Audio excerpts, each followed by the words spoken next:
Well, I went food shopping today, and let me tell you, it's like running a marathon.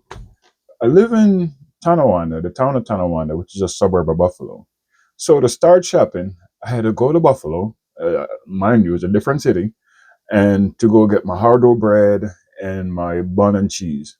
Then I had to go to Cheektowaga, another suburb of Buffalo, to get my plantain, to get my Grace coconut water, and some other things. Then after that, I had to go to North Tonawanda, which is another suburb of Buffalo. I had to get stuff from Home Depot for work. And then to finish, I had to go all the way to Amherst, which is another suburb of Buffalo, to get some stuff I need from BJ's. How many different, you know what, not towns, how many different stores do you go to when you go food shopping? Drop it in the comments and make me know. One love, people.